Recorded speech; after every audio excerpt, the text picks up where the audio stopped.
So as many of you will know, the next Battlefield isn't actually out until late 2016. So with that in mind, Battlefield 4 needs to be as refined as physically possible to make the next game as best as it can be, but also to make Battlefield 4 as playable as possible until we see the next game, to give players more time to enjoy the game. Now, there are still lots of things in Battlefield 4 which are severely wrong with the game, things that aren't balanced, and certainly a few bugs which still need to be looked at. Now, whilst I do appreciate Battlefield has come a long way since it first launched back in, I don't know, 2012, 2013, with a massive amount of bugs, the game still needs some improvement. Now, the CTE exists basically to make these improvements, and whilst DICE are getting a lot of praise for it, it also means that somebody needs to say, well, actually, you still need to look at this. So that's the idea of today's video. So first of all, let's start off with the bugs, and there's one in particular that really annoys me, which is the vaulting bug. Now, when people vault over walls, their hitboxes go completely crazy, and as a result you get lots of players who seem completely invincible. And there's a big problem here because obviously you're going to want to kill a player at any circumstance, regardless of what they're doing. And in fact, if you have multiple enemies around you and one of them just happens to be vaulting and is an easy pick-off, you're going to want to take care of him first. So that's a bug that certainly needs to be looked at. Next up we have reloading, and there is a huge reloading bug in the game which does happen a lot on PS4 and PC, I'm not too sure about Xbox, but that is when you perform the animation, you don't actually reload. Now, this is called, I think, a fake reload or false reload bug, but essentially when you actually press reload, although you perform the animation, you don't actually get any more bullets in your magazine. That really does need looking into. But there also is a couple of other variations of reload bugs as well. Now, there is one where you hit reload and the animation doesn't actually play. Now, I've had this a few times where I've tried reloading a magazine and I appear to just be stuck or static and still moving forward, and my gun or hands just aren't moving whatsoever, but all of a sudden I get some kind of new lease of life, my player reactivates and suddenly I have 31 bullets. The animation doesn't seem to play, but it also leaves you in an area of staticness where you can't shoot at other people, so it makes it very confusing. There is also a final reload bug that, per se I have a 31 bullet magazine, my reloads sometimes only give me 30 bullets, and I can actually reload again to get the full 31. It's really strange, and you'd be surprised how much of a difference a single bullet can make.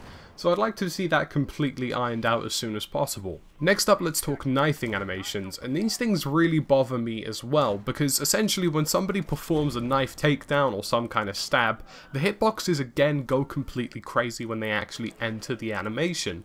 Now also, I think the knife kill should only actually happen once the stab has actually, physically entered a person or occurred, because sometimes they can actually kill you even if the enemy has been taken down before he makes the stab. Just the actual turning around and grabbing animation is enough to physically kill your character, even though he hasn't put the knife in your body yet, and he's been killed.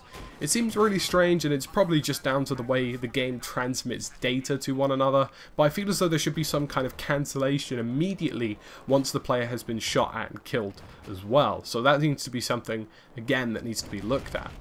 Now, on the flip side of things, there's also some balancing issues and things that need to be looked at in terms of infantry and vehicular play. Some of them are quite system based, but also some of them are basically just simplistic balancing of weapons. Now, I'm going to start with infantry, and my first change is that all of the weapons just need some refinement in terms of recoil based on what kind of weapon that they are. Now, I feel Battlefield has gotten to the point where I could pick up any weapon, master it in a few seconds, and make huge gains. Now, to prove this, I actually have never used a CBJ before, but in this video you can see I'm using a CBJ and it makes absolutely no difference to how I play. In fact, this thing has a 51 bullet magazine, so it just makes things easier. There is a fine line, I believe, between giving guns unique strengths and weaknesses, but also making everything a bit too easy for players just to pick up. Now, in terms of actual weapon balancing, the MG4 is one that needs to be looked at, because this thing is still completely overpowered. It's basically an assault rifle with 200 bullets, and that really just shouldn't be the case. We've seen that other LMG assault rifle variants, such as the L86 or, for example, the U100, has a limited magazine count, so they aren't ridiculously overpowered, but the MG4 definitely has that element of complete domination. In terms of assault rifles, the M16A4 is very weak in Battlefield 4, and that bothers me a lot because it's not meant to be that way. It's a 3-round burst weapon for sure, but it's meant to have some kind of deadly impact to it. And oddly enough, the MG4 I just mentioned actually has less recoil than a 16A4, so it's kind of confusing how this gun is such a out of place assault rifle. It has no damage, no particular benefit to it, and is a gun that I feel, although it's, you know, it's not supposed to be ridiculously overpowered, it's quite an iconic weapon in nearly every game series and definitely needs some improving on. Now, in the attachments department, whilst I agree that using IRNV and flare sights is smart when combined with smoke grenades, I would also appreciate some kind of balancing with it. This is a tactic which is really common in Battlefield now. It is a good tactic to use and quite an intelligent one, but it happens so often now that it might need a little bit of control. Now, what I'd like is to have the IRNV or flare sight to have some kind of scope glint almost, kind of like the sniper rifles, but not quite like the sniper rifles as well.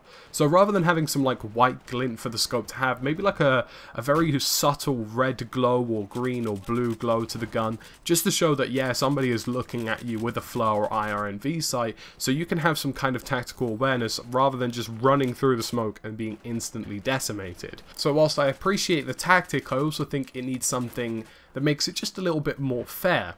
Now, moving on to the engineer class, in my opinion, the FIM Stinger should not be in the game. Now, with the Igla, you have to maintain a lock, which is pretty decent in fairness, because essentially if I'm maintaining a lock, that means I have to stay within the view. It also means that the jet or helicopter or aerial vehicle has the opportunity to fly away within a reasonable amount of time and get out of my range. But if I have a Stinger, I just fire it, let the missile go, reload, and by the time they flared off, I can probably reload an entire new missile, maybe even two, and fire those again to completely destroy the helicopter. So it makes no sense, and in my opinion, it just shouldn't be in the game. It makes things far too easy. Now, free fire launchers are fair because you actually need skill to line up the shot, shoot, and destroy the helicopter or jet if you're that skillful. But just in terms of pointing and clicking and boom, you've destroyed something, I feel that's the kind of element that shouldn't exist in any Battlefield game. You shouldn't have the opportunity just to look at something and say, yes, I'm going to destroy you right now with the single click of a button. That shouldn't be the case, and the Stinger, in my opinion, just needs to be completely removed from the game and made obsolete. So now let's talk about vehicles, and there is quite a few things on my list here. And this is starting off with APS. Now, this thing is completely random at times. I can have APS up with some rockets still hitting my tank, and this really shouldn't be the case at all.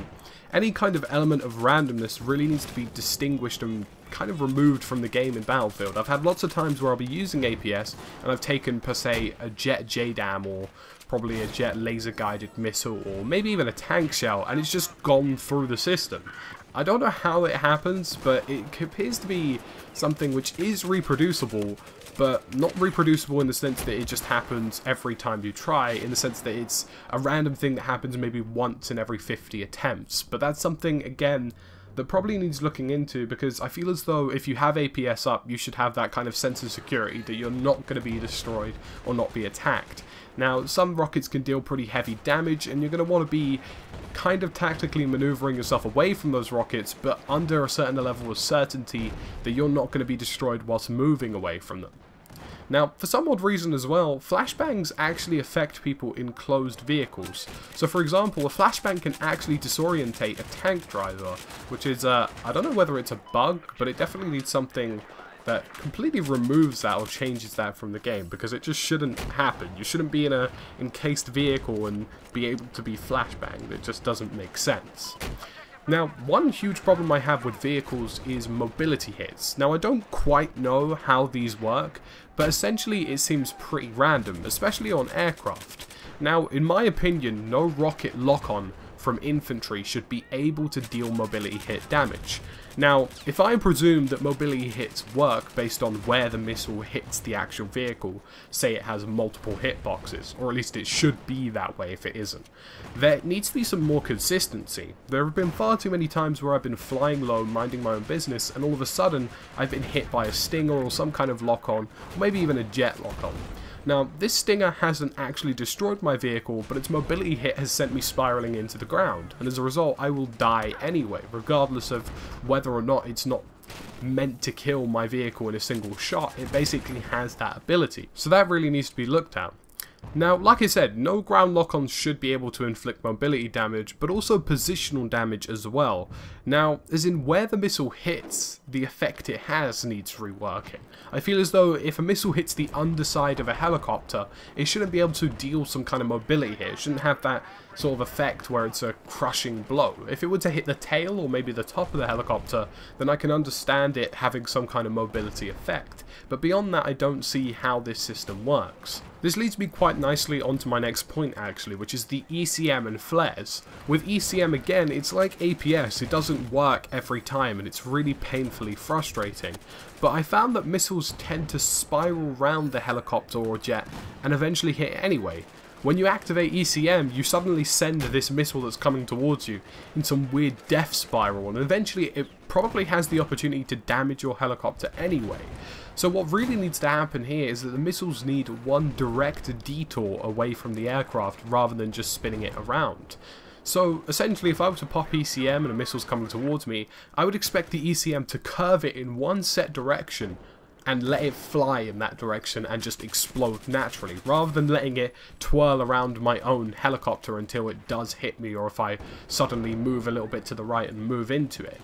It's really problematic, and it's something which really does frustrate me. Now, another thing I really want to see the return of is active radar.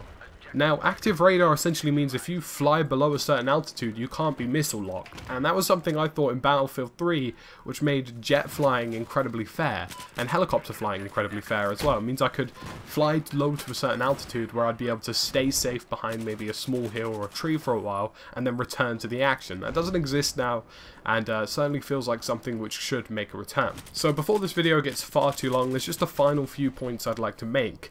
The AA gun at your deployment should always work, even when spotted. Some aircraft do get away from it. If not, place a manual one next to it as well for friendlies to use.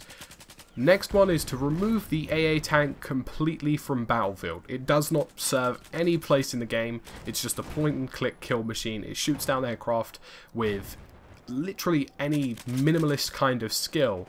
Now, I feel as though this just shouldn't be in the game, and you have to bear in mind that launchers, tanks, and other aircraft have the ability to take down these things as well. So, essentially, you're just giving an AA tank complete aerial superiority. That just shouldn't happen whatsoever.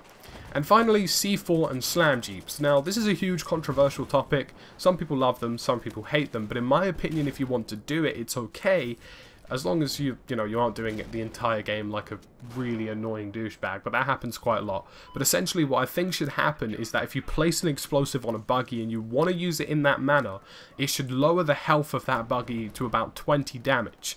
So per se, if I was a tank and I inflicted 20 damage on a buggy through a HMG, for example, and it has explosives on it, it should instantly explode.